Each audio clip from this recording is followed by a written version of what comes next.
अस्सलाम वालेकुम। बयानो बदियो उरूज़ में हम अब तक तशबीह के हवाले से तफसील से बात कर चुके हैं।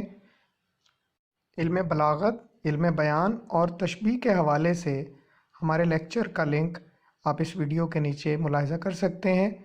आज हमारा मौजू इल्म बयान का अगला रुकन इस्तारा है। इल्म बयान के अज्ज़ाए तरकीबी 4 हैं: तशबीह, इस्तारा, मजाज मुरसल और किनाया। आइए दूसरे रुकन इस्तारा के हवाले से तफसील से बात करते हैं। इस्तारा अरबी ज़बान का लफ्ज़ है। अंग्रेज़ी में इसके लिए मेटाफर का लफ्ज़ इस्तेमाल होता है। इसके लग़वी मानी आर्जी तौर पर मांगना या उधार लेना के हैं। इस्तिलाही मानी अगर देखें, किसी लफ्ज़ को मानवी मुनासबत की बिना पर दूसरे लफ्ज़ की जगह इस्तेमाल करने के लिए उधार लेना। यहाँ मानवी मुनासबत से क्या मुराद है? ये मुनासबत हकीकी और मजाजी मानी में तशबीह के ताल्लुक़ के हवाले से है। हकीकी और मजाजी मानी पर बात करने के लिए बाहवाला लफ्ज़ हकीकत और मजाज का फ़र्क समझना बहुत ज़रूरी है, क्योंकि यही फ़र्क इस्तारे को समझने में सबसे ज़्यादा मुआवनत करता है। तरक्की उर्दू ब्यूरो नई दिल्ली की किताब दरसे बलागत में डॉक्टर सादिक का एक मज़मून इल्म बयान के उन्वान से शामिल है। ये मज़मून अपने मौजू के एतबार से निहायत उम्दा और मुफीद मालूमात लिए हुए है। इस मज़मून में डॉक्टर सादिक हकीकत और मजाज का फ़र्क इस तरह बयान करते हैं। हर लफ्ज़ किसी मखसूस मानी के लिए वज़ा किया जाता है। अगर किसी लफ्ज़ से उसके वही मानी मुराद लिए जाएं जिसके लिए उसे वज़ा किया गया हो तो उसे हकीकत कहते हैं।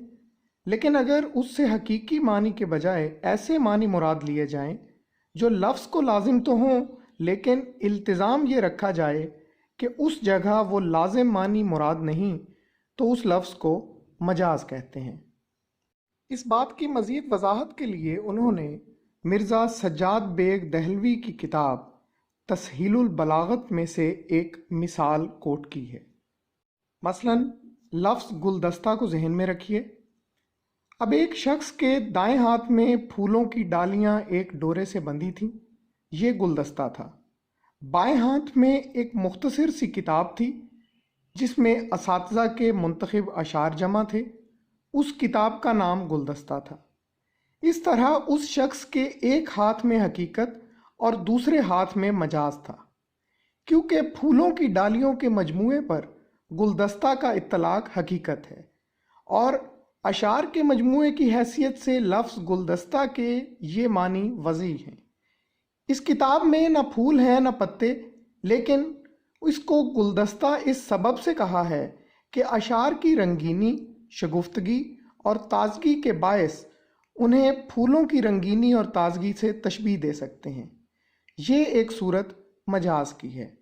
हकीकत और मजाज का फ़र्क समझने के बाद हम इल्म बयान की रूह से अब इस्तारे की एक तारीफ़ मुतय्यन करते हैं।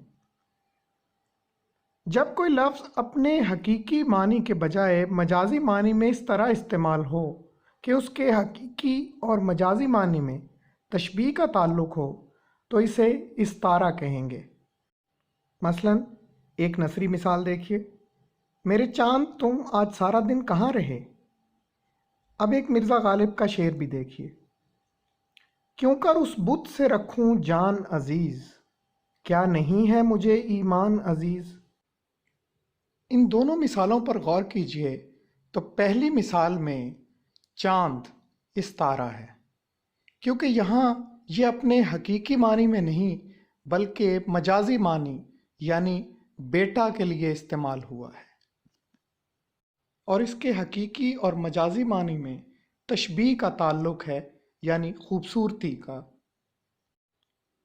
दूसरी मिसाल में बुत इस्तारा है, क्योंकि यहाँ ये अपनी खसूसियत यानी सकूत की मुनासबत से अपने हकीकी मानी के बजाय मजाजी मानी यानी महबूब के लिए इस्तेमाल हुआ है। इस्तारा की चंद और मिसालें मुलाहिज़ा कीजिए। الطاف حسین حالی کا ایک شعر جو انہوں نے مرزا غالب کی وفات پر ان کے مرثیے میں لکھا: ایک روشن دماغ تھا نہ رہا، شہر میں ایک چراغ تھا نہ رہا۔ اس شعر پر غور کیجئے تو یہاں چراغ استعارہ ہے جو اپنے حقیقی کے بجائے مجازی معنوں میں استعمال ہوا ہے، یعنی ایک بڑا آدمی، ایک پڑھا لکھا آدمی، ایک بڑا شاعر۔ مومن خان مومن کا شعر دیکھیے: اقرار ہے صاف آپ کے انکار سے ظاہر، ہے مستی شب نرگ سے میخار سے ظاہر۔ یہاں مومن نے نرگ سے میخار کو بطور استعارہ استعمال کیا ہے۔ احتشام اختر کا ایک شعر دیکھیے: شہر کے اندھیرے کو ایک چراغ کافی ہے، 100 چراغ جلتے ہیں ایک چراغ جلنے سے۔ یہاں پر بھی لفظ چراغ استعارہ ہے جو اپنے مجازی معنوں یعنی ایک پڑھے لکھے آدمی یا ایک دانشور کے لیے استعمال ہوا ہے۔ شاد عظیم آبادی کا شعر دیکھیے: لحد میں کیوں نہ جاؤں منہ چھپائے، بھری محفل سے اٹھوایا گیا ہوں۔ اس شعر میں بھی لفظ محفل اپنے مجازی معنی یعنی دنیا کے لیے استعمال کیا گیا ہے اور استعارہ ہے۔ امیر مینائی کا ایک شعر دیکھیے: اللہ رے اس گل کی کلائی کی نزاکت، بل کھا گئی جب بوجھ پڑا رنگ حنا کا۔ اس شعر میں بھی لفظ گل، جس کے حقیقی معنی پھول ہیں، اپنے مجازی معنوں مراد محبوب کے لیے استعمال ہوا ہے اور یہ استعارہ ہے۔ ایک اور مثال دیکھیے فہمی بدایونی کا مشہور شعر: خون پلا کر جو شیر پالا تھا، اس نے سرکس میں نوکری کر لی۔ یہ بھی پورا شعر استعارے کی بہت خوب مثال ہے۔ اس پہ غور کیجئے تو خون، شیر، سرکس، نوکری، یہ تمام الفاظ بطور استعارہ استعمال ہوئے ہیں اور اس شعر میں ان سے ان کے حقیقی معنی مراد نہیں۔ ان مثالوں کے بعد اب ہم استعارے اور تشبیہ میں فرق کی وضاحت کرتے ہیں۔ استعارے اور تشبیہ میں پہلا فرق یہ ہے کہ استعارے کی بنیاد تشبیہ پر ہے، لیکن تشبیہ میں جس طرح دونوں اشیاء یعنی جسے تشبیہ دی جا رہی ہو اور جس کے ساتھ تشبیہ دی جا رہی ہو کا استعمال ہوتا ہے، استعارے میں ایسا نہیں ہوتا۔ استعارے میں صرف اسی ایک شے یا اس کی خصوصیات کا ذکر ہوتا ہے جو مجاز ہو اور حقیقت سے تشبیہ کا تعلق رکھتی ہو۔ دوسرا فرق، استعارہ تشبیہ سے زیادہ بلیغ ہوتا ہے کیونکہ اس میں صفت یا خوبی کی بنا پر ایک چیز کو ہو بہو دوسری قرار دیا اور مانا جاتا ہے۔ تیسرا، تشبیہ میں حرف تشبیہ مثلاً کی مانند، کاسا، کیسی، کی طرح وغیرہ استعمال ہوتے ہیں، لیکن استعارے میں ایسا کوئی حرف استعمال نہیں ہوتا۔ چوتھا، تشبیہ کے ارکان کی تعداد 5 اور استعارے کے ارکان کی تعداد 3 ہے۔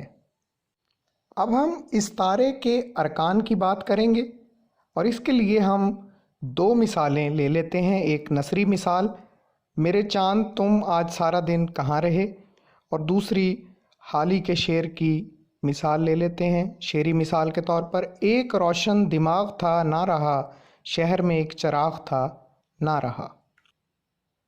استعارے کا پہلا رکن مستعار لہو ہے۔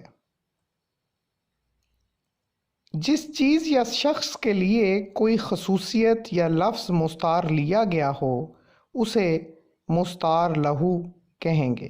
مثلاً پہلی مثال میرے چاند تم آج سارا دن کہاں رہے میں بیٹا، کیونکہ اس کے لیے چاند کا لفظ مستعار لیا گیا ہے، اور دوسری مثال میں پڑھا لکھا آدمی یا دانشور، کیونکہ یہ شعر مرزا غالب کی وفات پہ کہا گیا تو ظاہر ہے یہاں مرزا غالب ہی مستعار لہو ہیں جن کے لیے چراغ کا لفظ مستعار لیا گیا ہے۔ استعارے کا دوسرا رکن مستعار منہ ہے۔ جس چیز یا شخص سے کوئی خصوصیت یا لفظ مستعار لیا گیا ہو اسے मुस्तार मिन्हू कहेंगे।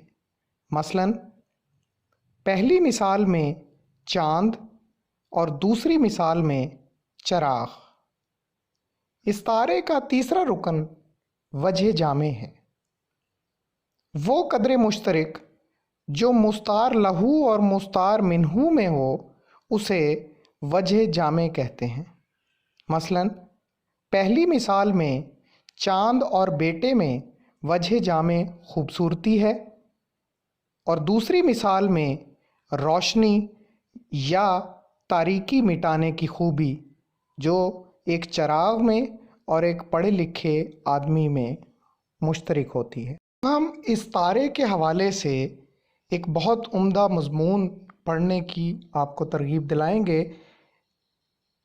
मोहम्मद हसन अस्करी जो उर्दू के एक मोतबर नक्काद हैं, उनकी किताब सितारा या बादबान का नाम आपने सुना होगा।